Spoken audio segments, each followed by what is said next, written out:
একবার আম্মাজান হযরত আয়েশা রাদিয়াল্লাহু তাআলা আনহা বলেন, একটা খাসি আসছে, বুঝছেন, ঘরে একটা খাসি আসছে। আসার পর উনি দান করতে শুরু করলেন, দিতে দিতে সব শেষ, একটা মাত্র কি আছে, রান আছে। আল্লাহ রাসূল জিজ্ঞেস করলেন, আয়েশা ঘরে কি আছে?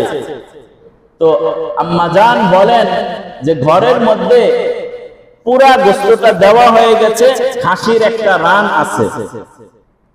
তখন আল্লাহ রাসূল উত্তর কি দিলেন? আল্লাহ রাসূল উত্তর দিলেন যে সবগুলো বাকি আছে, সবগুলো জমা হয়েছে, একটা ছাড়া। অর্থাৎ যেটা দেওয়া হয় নাই ওটা রয়ে গেছে, আর যেগুলো দেওয়া হয়ে গেছে ওগুলো কি হয়ে গেছে, জমা হয়ে গেছে। অর্থাৎ ওগুলো কোথায় জমা হয়েছে? আখিরাতে জমা হয়েছে। সুতরাং আমরা আল্লাহর জন্য যেটা দিয়ে দিব ওটা আসলেই জমা হয়েছে, ঠিক না ভাই? আল্লাহর জন্য, অন্যের জন্য যেটা করব ওটা আসলে আখিরাতে জমা হয়েছে। আর নিজের কেন্দ্রিক যা করব, এই বুক বিলাস যতদিন বেঁচে থাকবেন ততদিনই হবে।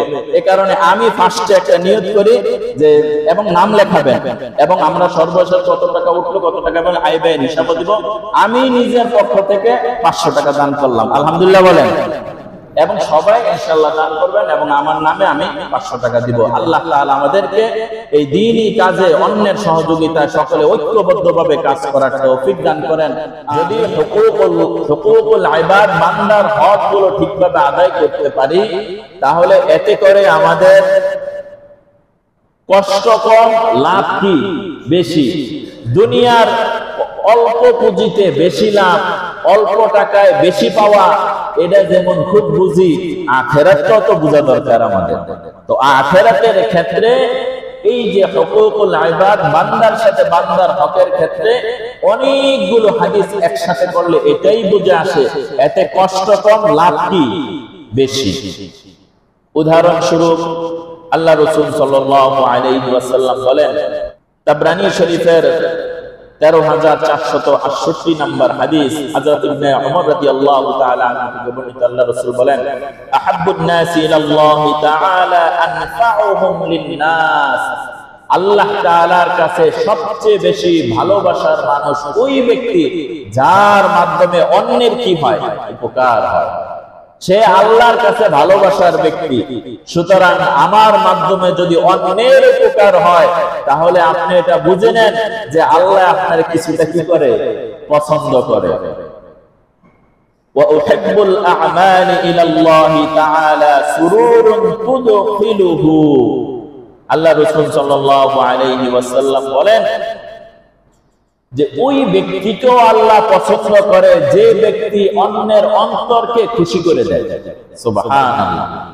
হাদিসটা অনেক দীর্ঘ হাদিস, এর মধ্যে আরো কিছু রয়েছে যে আল্লাহ তাকে পছন্দ করেন যে একজন ব্যক্তির কষ্ট সে দূর করে দিল। আল্লাহ ওই ব্যক্তিকে পছন্দ করেন একজন ঋণগ্রস্ত ব্যক্তি তার ঋণ পরিশোধ করে দিল।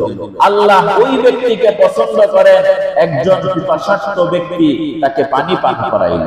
আল্লাহ ওই ব্যক্তিকে পছন্দ করেন একজন বিনস্র ব্যক্তিকে বস্ত্র দান করলো, সে তার সম্ভ্রম ইজ্জত হেফাজত করলো, আল্লাহ তাকে পছন্দ করেন। আল্লাহ তাকে পছন্দ করেন একজন ক্ষুধার্ত ব্যক্তি, তাকে অন্ন দান করলো।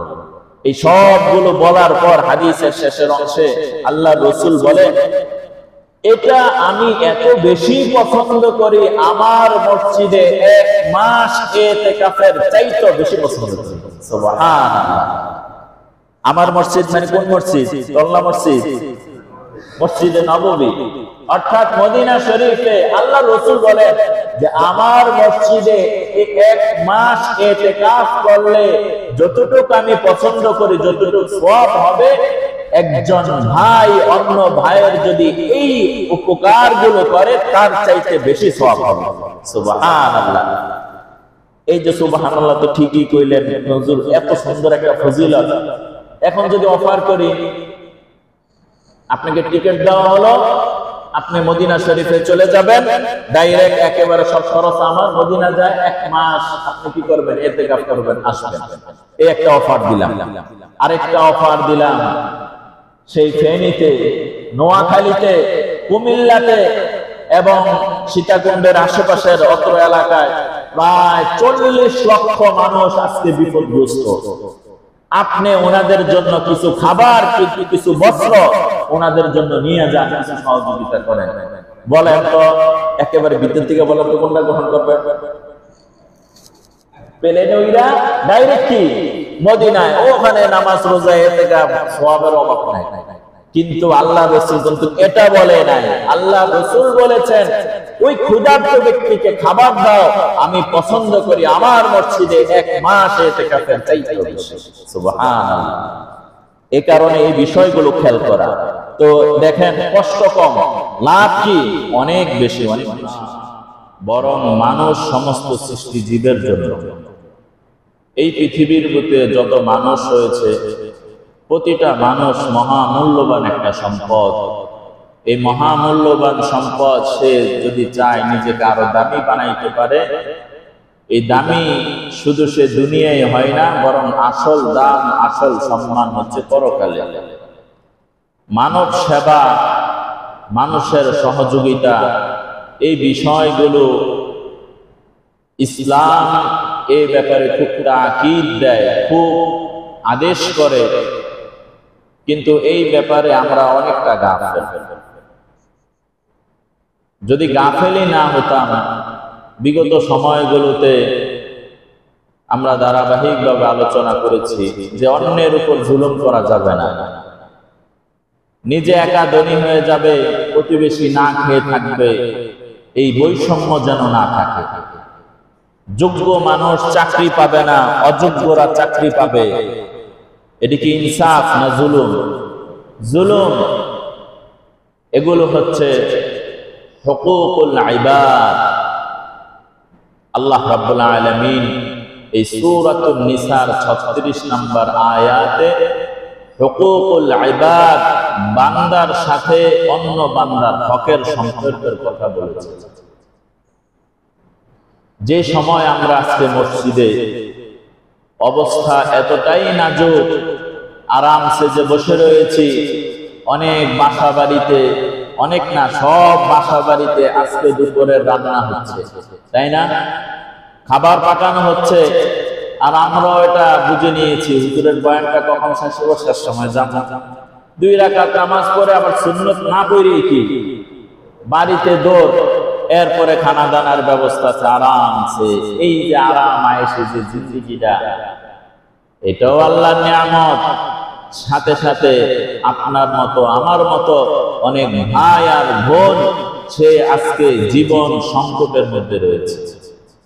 সে আজকে দুপুরে খাবে তো দূরের কথা, বন্যায় কবলিত অবস্থায় এতটা নাজুক, ওনারা বলে যে আমাদের খাদ্যের চাইতে আমাদেরকে উদ্ধার করে। একদিন না খাইলে মানুষ মারা যায় না, 2 দিন মানুষ না খেলে মারা যায় না, কিন্তু উদ্ধার যদি না হয় প্রত্যন্ত অঞ্চলে, তো ওখানে যদি উদ্ধার কর্মীরা যদি না বুঝতে পারে, তা যে কোনো সময় তার মরণ হয়। এমন পরিস্থিতি বর্তমান বাংলাদেশে বিরাজ করছে। সাথে সাথে শুকরিয়া আদায় করা যে আল্লাহ আপনি এই মহা বিপদ থেকে আমাদের ওই ভাইদেরকে হেফাজত করেন। জোরে বলেন আমিন। দ্বিতীয়ত আল্লাহ যেন আমাদেরকেও এই ধরনের বিপদ থেকে হেফাজত করেন। আমরা সাধারণত মানব সেবা এই বিষয়টা বুঝার আগে আমাদের এই বিষয়টা বুঝতে হবে যে হক সাধারণত 2 ধরনের হয়। হক কয় ধরনের হয়? 2 ধরনের, অর্থাৎ অধিকার। হকের বাংলা যদি বলি তাহলে কি আসে? অধিকার। অধিকার 2 ধরনের হয়। হক, একটা হক হচ্ছে বান্দার সাথে আল্লাহর হক, এটাকে আরবিতে বলা হয়, হাদিসের পরিভাষায় বলা হয় হুকুকুল্লাহ, আল্লাহর হক। আরেকটা হক আছে বান্দার সাথে বান্দার হক, এটাকে বলা হয় হুকুকুল ইবাদ, বান্দার সাথে বান্দার হক। হুকুকুল্লাহ, আল্লাহর সাথে বান্দার হক, উদাহরণস্বরূপ 5 ওয়াক্ত নামাজ। প্রতিটা মুসলমান বালেগ আল্লাহর পক্ষ থেকে আদেশ যে তুমি 5 ওয়াক্ত নামাজ পড়ো, আল্লাহর পক্ষ থেকে আদেশ। এই ব্যক্তি যদি 5 ওয়াক্ত নামাজ না পড়ে, তাহলে আমার কি কোনো ক্ষতি হবে? আপনারা দুই ভাই, এক ভাই নামাজ পড়ে আরেক ভাই নামাজ পড়ে না, তাহলে যিনি নামাজ পড়লো না এতে করে কি ওই ভাই কি জাহান্নামে চলে যাবে? না, যিনি আল্লাহর হুকুম পালন করে নাই তো সে আল্লাহর কাছে আর জবাব দিতে হবে। আল্লাহর পক্ষ থেকে আদেশ ছিল নামাজ পড়া, তুমি কেন পড়লে না? একজন ব্যক্তির উপর যাকাত ফরজ, খুব মনোযোগের সাথে শুনেন। একজন ব্যক্তির উপর যাকাত ফরজ, সে যাকাতের পুঙ্খানুপুঙ্খানু হিসাব করে সে যাকাত দেয় নাই, ফাঁকি দিছে। ফাঁকি বলতে যাকাত যে পরিমাণ আসছে ওই পরিমাণ দেয় নাই, আন্দাজে কি দিয়েছে। আরেকটা হচ্ছে পুরা ফাঁকি, ওনার উপর যাকাত ফরজ, উনি ফতোয়া দেয় যে আমার উপর কি না যাকাত ফরজ না, বরং আমি আরো খেতে পারবো। উনি খাওয়ার ধান্দা করতেছে, অথচ ওনার উপর কি হয়ে রয়েছে? যাকাত ফরজ হয়ে রয়েছে। এখন যাকাত যিনি দিল না, তো এটা কি আল্লাহর আদেশ অমান্য করলো? একজন ব্যক্তির উপর হজ ফরজ, সে যদি হজ না করে প্রতিবেশীর কোনো ক্ষতি হবে? প্রতিবেশীর কোনো ক্ষতি হবে না, আল্লাহর পক্ষ থেকে আদেশ ছিল কেন আপনি হজ করলেন না? মৃত্যুর পর আল্লাহর সাথে আপনার কি হবে? বোঝাপড়া হবে। এগুলো তো বুঝে আসলো, তাই না? আল্লাহর সাথে বান্দার হক। এবার এই জিনিসটা বুঝেন। আরেকটা হচ্ছে হুকুকুল ইবাদ, বান্দার সাথে বান্দার হক। এই বান্দার সাথে যে বান্দার হকের কথা, এটাও আল্লাহর কি আদেশ। আগেরটা ছিল আল্লাহর সাথে বান্দার সম্পর্ক, ওটা আদেশ ছিল অবশ্যই পালনীয়। বান্দার সাথে বান্দার হক, এটাও কি আমার কথা না আল্লাহর কথা? আল্লাহর কথা। তাহলে এটাও আল্লাহর আদেশ, সাথে সাথে এটা মজবুত একটু বেশি। এই কারণে কোন ব্যক্তি যদি আল্লাহর হক নষ্ট করে, তো আল্লাহর সে ক্ষমতা আছে, আল্লাহ ওই ব্যক্তিকে চাইলে মাফও করে দিতে পারে, তাই না? একজন বেনামাজি এক ওয়াক্ত নামাজও জিন্দেগিতে পড়ে নাই, কিন্তু তার একটা ভালো কাজ আছে, থাকতেই পারে। আর ওটা আল্লাহ কি হয়ে গেছে? পছন্দ হয়ে গেছে। আল্লাহ বললেন যাও, তোমার এই কাজের বিনিময়ে আমি তোমাকে মাফ করে দিলাম। এখন পৃথিবীর সব মানুষ যদি বিদ্রোহ করে কাজ হবে? আল্লাহর ক্ষমতা আছে, আল্লাহ কি করে দিবে? মাফ করে দিবে। কিন্তু হুকুকুল ইবাদ, এটা হচ্ছে বান্দার সাথে যে বান্দার হক, এটা আল্লাহর আদেশ। সাথে সাথে কোন ব্যক্তি যদি অন্য কোন ব্যক্তির হক নষ্ট করে, এটা আল্লাহ মাফ করবে না। বুঝে আসছে ভাই? এটা আল্লাহ কি করবে না? মাফ করবে না। তো আল্লাহ তাআলা মাফ করবে না যতক্ষণ পর্যন্ত ওই ব্যক্তি তার হক না ফিরে পাবে। দুনিয়ার বুকে টাকা পয়সার লেনদেন হয়, পরকালে টাকা পয়সার কি নাই? কোনো লেনদেন নাই। একবার হাদিসের ঘটনা শুনেন। একবার রাসূল আকরাম সাল্লাল্লাহু আলাইহি ওয়াসাল্লাম বললেন, আচ্ছা বলো তো, দুনিয়ার বুকে সবচেয়ে দরিদ্র, গরিব, অসহায় কোন ব্যক্তি? শুনতেছেন? দুনিয়ার বুকে সবচেয়ে দরিদ্র, অসহায় কোন ব্যক্তি? সাহাবায়ে কেরাম উত্তর দিলেন, দুনিয়ার বুকে সবচেয়ে বেশি দরিদ্র, অসহায় হচ্ছে যার টাকা পয়সা নেই। আপনারা কি উত্তর দিবেন? এটাই তো নাকি ভিন্ন কিছু? যার টাকা পয়সা নাই, অর্থ সম্পদ নাই, সে কি গরিব? আল্লাহ রাসূল এটাই জিজ্ঞেস করলেন, গরিব কে? আল্লাহ রাসূল সাল্লাল্লাহু আলাইহি ওয়াসাল্লাম উত্তরে বললেন, গরিব সে না, গরিব হচ্ছে ওই ব্যক্তি যে কিয়ামতের ময়দানে অনেকগুলো নামাজের সওয়াব নিয়ে দাঁড়াবে, অনেকগুলো দান সাদকার সওয়াব নিয়ে দাঁড়াবে, অনেকগুলো হজ আর উমরার সওয়াব নিয়ে দাঁড়াবে। উত্তর মিলল? বলেন না, একটু মিলও নাই, পুরা উল্টা। আমরা জানি নামাজ পড়লে কত সওয়াব, দান করলে কত সওয়াব, হজ করলে কত সওয়াব। তাহলে এতগুলো নেকি নিয়ে আসে জাহান্নামে হাসরের ময়দানে সে দরিদ্র কিভাবে হবে? সে থাকবে সবচেয়ে ধনী, কারণ তার আমল কি বেশি। সাহাবায়ে কেরাম আরজ করলেন, ইয়া রাসূলুল্লাহ, এটা কিভাবে সম্ভব? এটা কিভাবে সম্ভব? সে তো আখিরাতে ধনী থাকার কথা, তার এতগুলো জিকির আছে, সওয়াব আছে, সে কিভাবে দরিদ্র হয়? আল্লাহ রাসূল এবার উত্তর দিলেন, এটা হচ্ছে মূল পয়েন্ট। আল্লাহ রাসূল উত্তর দিলেন, যে ব্যক্তি নামাজ আদায়কারী ব্যক্তি, সালাত আদায়কারী ব্যক্তি, অনেকগুলো সওয়াবের ভান্ডার নিয়ে সে আল্লাহর দরবারে দাঁড়াবে। সে নামাজ কন্টিনিউ করেছে, নামাজ পড়েছে, তার অনেকগুলো সওয়াব, কিন্তু সে আপন ভাইয়ের হক নষ্ট করছে। শুনতেছেন? আপন ভাইয়ের কি করছে? হক নষ্ট করেছে, অথবা প্রতিবেশীর হক নষ্ট করেছে, অথবা অন্য কোন বন্ধু বান্ধবের হক নষ্ট করেছে, যে কোনো অন্য কোন বান্দার কি করেছে? হক নষ্ট করেছে। এখন ক্ষতিপূরণ কি? এই যে হুকুকুল ইবাদত আসছে, ক্ষতিপূরণ হচ্ছে ওই নামাজি ব্যক্তি ওই ব্যক্তিকে 1 লক্ষ টাকা দিয়ে দিবে। আসরে হয়তো 1 লক্ষ টাকা চলবে, স্বর্ণ মুদ্রা চলবে না।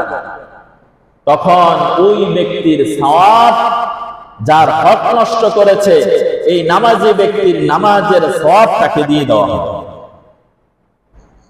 এরপর আরেকজন ব্যক্তি আসবে, এসে বলবে, আল্লাহ, সে তো আমার অমুক হক নষ্ট করেছে, এখন তো নামাজের আর কোনো সওয়াব নাই, নামাজের সওয়াব যা ছিল সে কি দিয়ে দিয়েছে, এখনো সে মোটামুটি মাঝামাঝি আছে।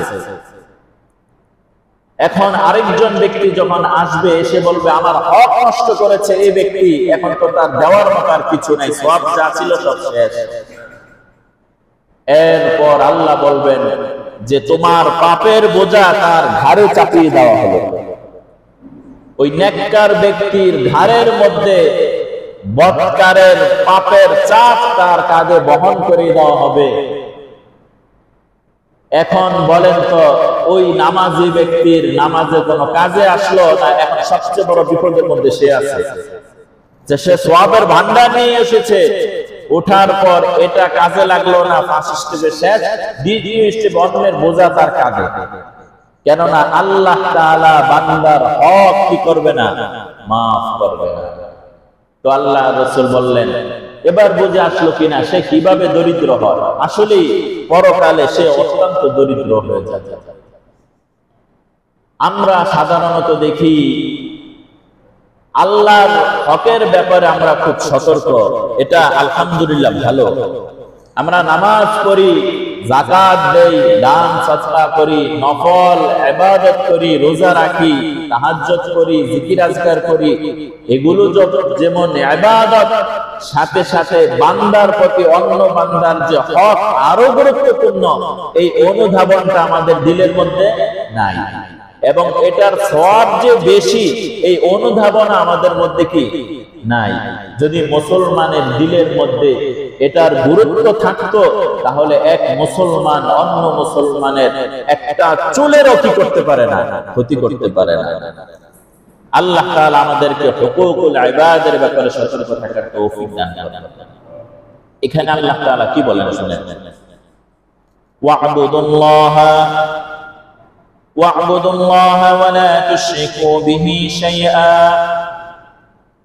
এক নাম্বার হচ্ছে তোমরা আল্লাহ তাআলার ইবাদত করো, ওয়া লা তুশরিকু বিহি শাইআ, আল্লাহ তাআলার সাথে কোনো শরীক স্থাপন করো না, অর্থাৎ আল্লাহ তাআলার সাথে শরীক সাব্যস্ত করো না। ওয়া বিল ওয়ালিদাইনি ইহসানা, পিতামাতার সাথে ইহসান করো, পিতামাতার সাথে সৎ ব্যবহার করো, অর্থাৎ সৎ ব্যবহার করো তোমার আব্বা আম্মার সাথে। ওয়াবিদিল কুরবা, তোমার আত্মীয় স্বজনদের সাথে। ওয়াল ইয়াতামা, ইয়েতিমদের সাথে। ওয়াল মাসাকিন, মিসকিনদের সাথে। ওয়াল জারিদিল কুরবা, তোমার নিকট প্রতিবেশীদের সাথে। ওয়াল জারিল জুনুবি, এবং দূরবর্তী প্রতিবেশীদের সাথে। ওয়াসাহিবি বিল জানবি, এবং তোমার বন্ধু বান্ধব আপনজন প্রিয় মানুষদের সাথে সৎ ব্যবহার করো। ওয়াবিনিস সাবিল, আল্লাহর রাহে মুসাফির ব্যক্তি যারা রয়েছে তাদের সাথে সৎ ব্যবহার করো। ওয়ামা মালাকাত আইমানুকুম, এবং তোমরা তোমাদের অধীনস্থদের সাথে সৎ ব্যবহার করো।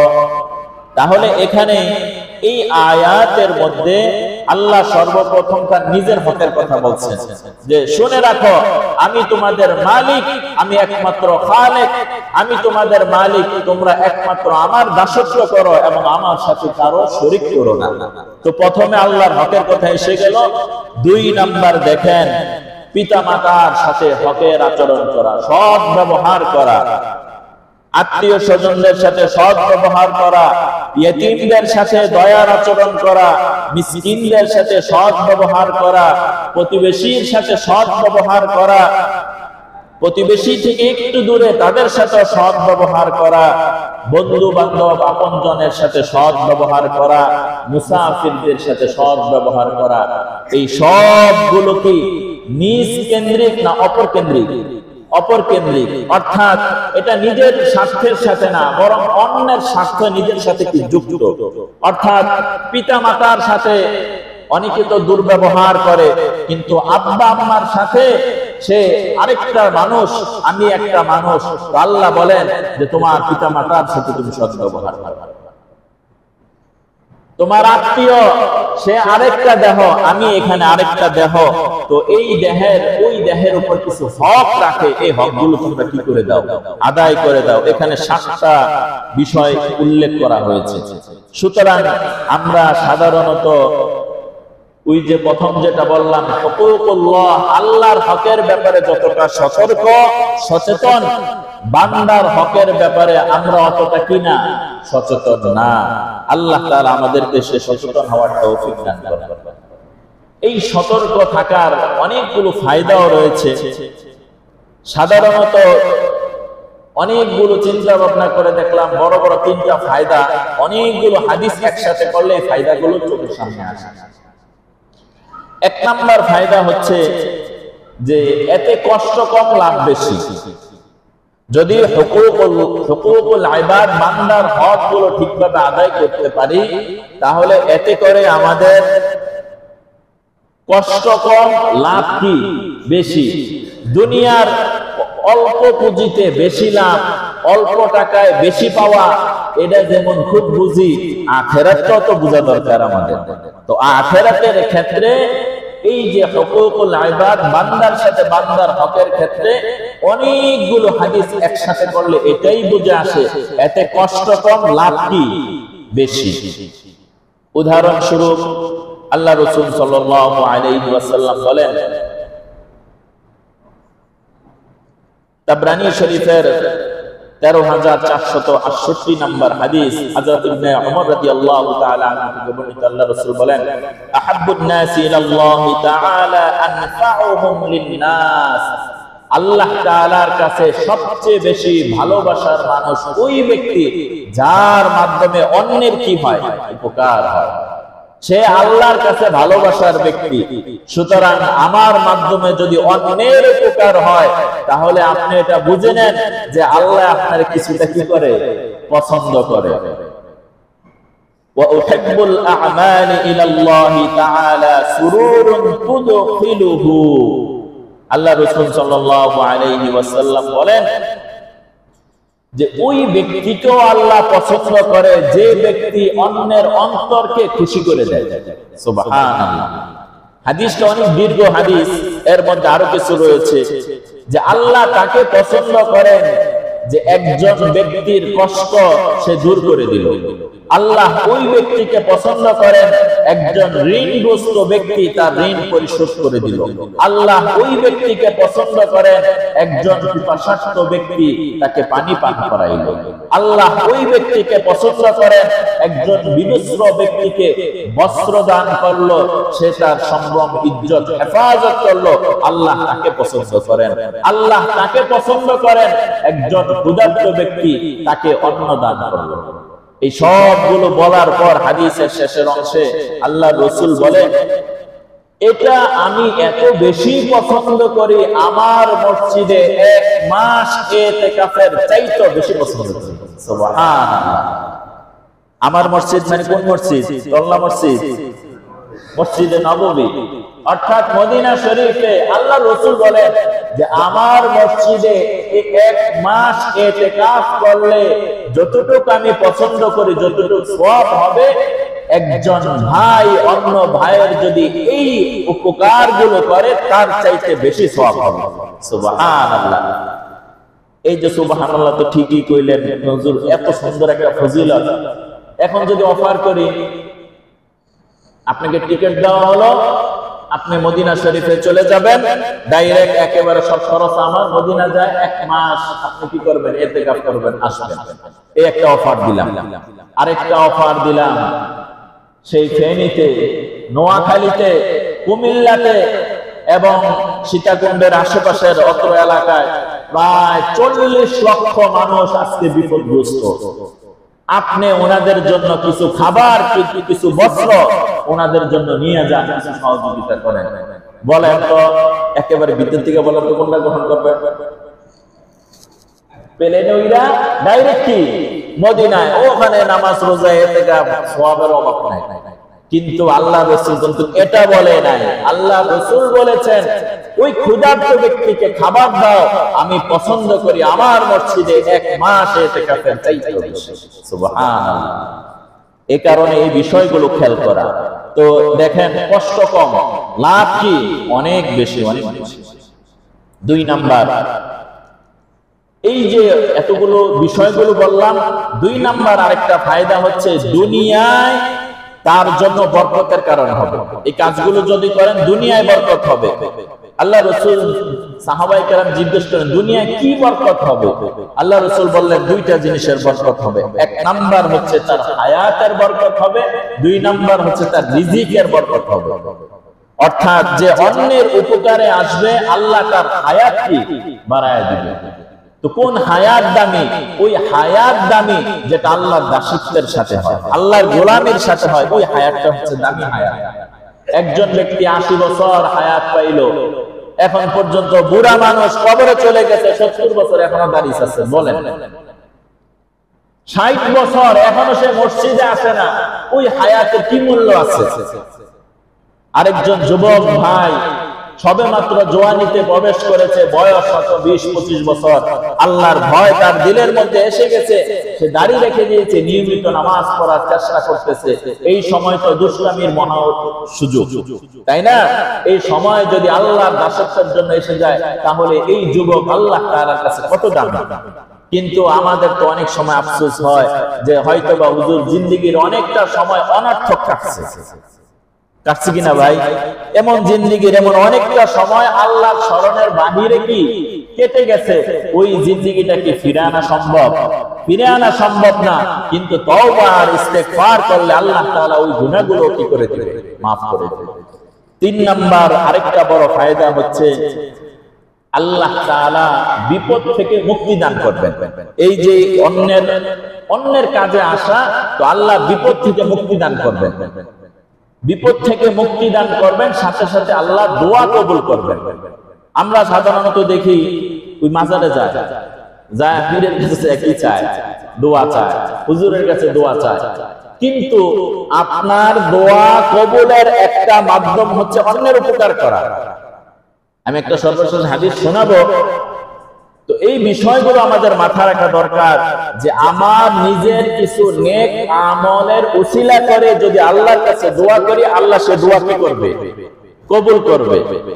সুতরাং যখন আমি অন্যের জন্য কিছু করব, আর এই করাটা হতে হবে আল্লাহর জন্য, করাটা হতে হবে কার জন্য? আমরা সাধারণত এটাই দেখা যায়, অনেক সময় আগে দেখতাম যে আমাকে জনগণের সেবা করার সুযোগ দেন। এই কথাটা কি শুনছেন আপনারা? পোস্টারে লেখা থাকে আমাকে জনগণের সেবা করার সুযোগ দেন। তাহলে ওনারে কেউ বাইন্ধে রাখছে? বলেন না ভাই? নাকি উনি জনগণের সেবা করতে বাধাপ্রাপ্ত হইতেছে? আরে করতে পারতেছে না। বিষয়টা কি এমন না? এটার ভিতরে একটা কথা আছে, অর্থাৎ রহস্য আছে। রহস্য হচ্ছে, মনে কষ্ট নিন না, আমাদের যেটা মনে হয় সেটা হচ্ছে আমার নিজে কি কিছু সেবা করা কি দেন। অর্থাৎ আমার আখের গোছানোর কিছু কি দেন, সুযোগ দেন। একজন যখন নির্বাচনের হলফনামায় লেখে যে উনি 1 কোটি টাকার মালিক, 5 বছর যাইতে না যাইতে উনি 100 কোটি টাকার মালিক হয়ে যায়, তাহলে উনি কি সেবাটা করছে বুঝে আসে না ভাই? বলেন না।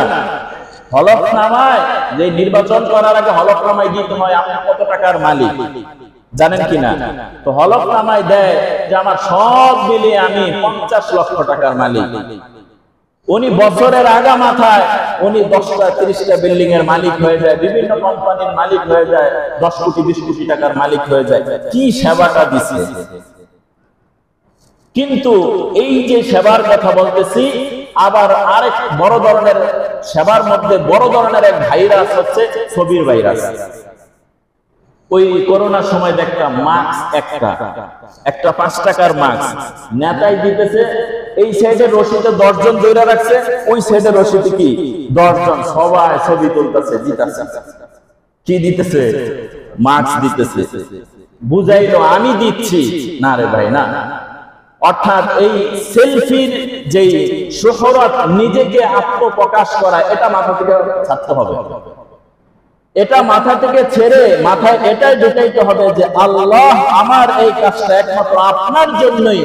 এমন একটা কাজ যদি নিজের জিন্দেগিতে থাকে আর ওই কাজকে সামনে রেখে যদি আল্লাহর কাছে দোয়া করেন, আল্লাহ তাআলা সাথে সাথে দোয়া করবেন। সুবহানাল্লাহ। বিখ্যাত এক হাদিস রয়েছে বুখারী শরীফের 2215 নম্বর হাদিস, এবং এই একই হাদিসটি মুসলিম শরীফের 2743 নম্বর হাদিস। ঘটনা অনেক বড়, আমি খুব সংক্ষিপ্ত ভাবে বলি। বনি ইসরায়েলের 3 জন যুবকের ঘটনা। ওনারা বের হয়েছে, সন্ধ্যা ঘনিয়ে আসার পর চিন্তা করলো যে রাতে বেলা সফর করার চাইতে আমরা একটু আশ্রয় নিই। পাহাড়ের গুহায় তারা আশ্রয় নিয়েছে। রাত্রি ফজরের পর যখন উঠে দেখে গুহার যে দরজা, এখানে বড় একটা পাথর কি আটকায় ওনাদেরকে আটকায় দিছে, এখন আর বের হইতে পারতেছে না। তখন ওনারা 3 জন যুবক আটকা পড়েছে পাহাড়ের মধ্যে, ওই গুহার মুখের মধ্যে বড় এক পাথর, এখন বের হওয়া কিনা সম্ভব না। তখন ওনারা 3 জনে মিলে বসে পরামর্শ করলেন। এই হাদিসের এই অংশটা মনোযোগের সাথে শুনবেন। 3 জনে মিলে পরামর্শ করলেন এই গুহা থেকে বাঁচার উপায় একমাত্র আমাদের ওই আমল যেটা আল্লাহর জন্য হয়েছে। সুতরাং আল্লাহর জন্য যদি কোনো আমল হয়ে থাকে, ওই আমলের উসিলায় যদি দোয়া করি, হয়তোবা আমাদের মুক্তি মিলবে। তখন প্রথম একজন দোয়া করলেন, আল্লাহ আমি আমার পিতামাতাকে সর্বপ্রথম দুধ খাওয়াইতাম, তো একদিন আমার ফিরতে দেরি হয়ে গেছে, এসে দেখলাম আমার সন্তান বিবিদেরকে খাওয়ানোর আগে আমি আমার আব্বা আম্মাকে কি খাওয়াইতাম। তো আমি আসার পর দেখি আমার পিতামাতা কি ঘুমিয়ে গেছে। তখন ওই সন্তান চিন্তা করলেন আব্বা আম্মার ঘুম নষ্ট হবে, উনি দুধ নিয়ে দাঁড়িয়ে থাকলেন। একেবারে শেষ রাতের দিকে যখন একজন সজাগ হলো, জিজ্ঞেস করলেন, কিরে বাবা তুমি দুধ নিয়ে দাঁড়িয়ে রয়েছ? যে আমি দুধ নিয়ে দাঁড়িয়ে রয়েছে, আমার সন্তানদেরকে খাওয়ানোর আগে আমি পছন্দ করি আমার আব্বা আম্মা যেন আগে খাক। তখন ওই বাবা মা ওই সন্তানের জন্য কি দোয়া করেছে। তখন এই সন্তান তখন বলেছে, আল্লাহ ওই যে আমার একটা কাজ, যে আমার সন্তান বিবির আগে আমার মাকে আমি প্রাধান্য দিয়েছি, আমার বাবাকে আমি প্রাধান্য দিয়েছি, আল্লাহ এই কাজটা একমাত্র আপনার জন্য। যদি আমার এই নেক আমলটা আপনার কাছে পছন্দ হয়, আমাদের মুক্তির ব্যবস্থা করে দেন। সাথে সাথে পাথর একটু সরে গেছে। সুবহানাল্লাহ। 2 নাম্বার যুবক, তার এক বোন, সম্পর্কের বোন, সুন্দরী মানুষ, প্রস্তাব দিচ্ছে তোমার সাথে অবৈধ মেলামেশা করতে চাই, রাজি হয়নি। 1 বছরের মাথায় ওই এলাকায় দুর্ভিক্ষ শুরু হয়ে গেছে। এখন বিপদে পড়ে ওই ধনী ব্যক্তির কাছে আবারও আসছে ওই বোন কিছু সাহায্যের জন্য। তখন ওই যুবক পাইছে এবার সুযোগ, তুই বিপদে পড়ছ, বিপদে পড়ে আসছে সাহায্যের জন্য। এখন বলতেছে তোমাকে 120 উকিয়া দেওয়া হবে, অর্থাৎ দিনার দেওয়া হবে, সাথে একটা শর্ত, আমার সাথে থাকতে হবে। উনি দুর্ভিক্ষের কারণে উনি কি হয়ে গেছে, রাজি হয়ে গেছে। একেবারে যখন দুজন উভয় একেবারে নিকটবর্তী হয়ে গেছে, তখন ওই মেয়ে নিচে থেকে ওই ভাইকে বলল, ও ভাই, তুমি চাইলে আজকে আমার সাথে অবৈধ কাজে লিপ্ত হতে পারো, কিন্তু তোমার মালিক আর আমার মালিক ওই আসমান থেকে দেখতেছে, যদি আল্লাহকে ভয় করো তাহলে তুমি এই কাজ থেকে বিরত থাকো। সাথে সাথে তার ঈমান জাগ্রত হয়ে গেছে, ওই যুবক অবৈধ কাজ থেকে সাথে সাথে সরে গেছে আর তওবা করেছে। ওই যুবক বলল, আল্লাহ, ওই দিন গুনাহ থেকে ফিরে আসার একমাত্র কারণ আপনার সন্তুষ্টি, আমার এই আমলটা যদি আপনার পছন্দ হয় তাহলে আজকে মুক্তি দেন। সাথে সাথে পাথর সরে গেছে। সুবহানাল্লাহ। কিন্তু এই পরিমাণ সরে নাই যে তিনজন বের হইতে পারবে। 3 নাম্বার হচ্ছে, একজন মজদুরকে একজন মালিক নিয়েছে, সারাদিন কাজ করার পর ওই লোক না বলে কি চলে গেছে। তো তার অর্থ তো শ্রমিককে দিতে পারলো না। তখন উনি কি করলো, এই শ্রমিকের নামে একটা ছাগল কিনলো। এই ছাগলটা পালতে পালতে ছাগলের এক সময় বিশাল এক কি হয়ে গেল, পাল হয়ে গেল। ওই লোকের ওই শ্রমিক অনেক বছর পরে বিপদে পড়ছে, আর মনে হয়েছে অমুকের কাছে আমি একদিন কর্ম করেছিলাম, তার কাছে আমি কিছু টাকা পাই গেছে। যাওয়ার পর বলল, মালিক, আমি আপনার একদিন কাজ করেছি, আপনার কাছে আমি একদিনের পারিশ্রমিক পাই। তখন ওই মালিক তাকে নিয়ে ছাগলের পালের এখানে নিয়ে আসলো, বলল, এই পুরা ছাগলের পাল তোমার, এটার মালিক তুমি। আমি তো একদিনের মজুরি চাইলাম, আপনি আমার সাথে ঠাট্টা করেন। কয়, না, তোমার একদিনের মজুরি আমি একটা বকরির বাচ্চা কিনেছি, তার থেকে এতগুলো হয়েছে, সবগুলোর মালিক এখন কি তুমি। আল্লাহ এই কাজটা আপনার জন্য করেছি, যদি এটা পছন্দ হয় আমাদেরকে মুক্তির ব্যবস্থা করেন। সাথে সাথে পাথর সরে গেছে, তিনজন মুক্তি পেয়ে গেছে। সুবহানাল্লাহ। এরকম হাজারো ঘটনা রয়েছে। সুতরাং এ থেকে শিক্ষা হচ্ছে যে আমাদের ইবাদত গুলো যদি আল্লাহর জন্য হয়, অন্যের জন্য যদি কিছু করতে পারি, তাহলে এর উসিলায় আল্লাহ আমার দোয়া কি করবে, কবুল করবে। এ কারণে অসহায় মানুষদেরকে সহযোগিতা করা, মানুষের পাশে দাঁড়ানো, এতে করে আমরা সবাই রাজি আছি তো ভাই ইনশাআল্লাহ। এখন বলতে পারেন, হুজুর রাজি থাকলে তাহলে সবাই যান। সবার পক্ষে তো আর সম্ভব না। আমরা গতকাল রাতে আমাদের 43 নং ওয়ার্ডে প্রায় 30টা মসজিদের ইমাম যারা আছে সবাইকে ইনভাইট করে বসেছি যে এই জাতির এই দুর্যোগ সময় ওলামায়ে কেরাম আমরা কি করতে পারি। সকলে পরামর্শ করেছি যে আমরা এই মুহূর্তে মানুষের সাহায্যের জন্য যেতে পারি। তো সাহায্যের প্রক্রিয়াগুলো কি? প্রাথমিক অবস্থায় অলরেডি সাহায্য সহযোগিতা চলতেছে, এবং অবস্থা কি হয় এটা তো আমাদের জানা নাই। প্রাথমিক অবস্থায় আমরা যে সহযোগিতা করতে পারি সেটা হচ্ছে অর্থের সহযোগিতা করা। অর্থের সহযোগিতা করলে একটা সুবিধা, ওখানে প্রয়োজন যেটা ওটা পূরণ করা যাবে।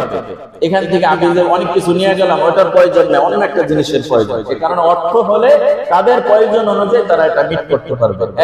তাহলে অর্থনৈতিক ভাবে আমরা সহযোগিতা করব।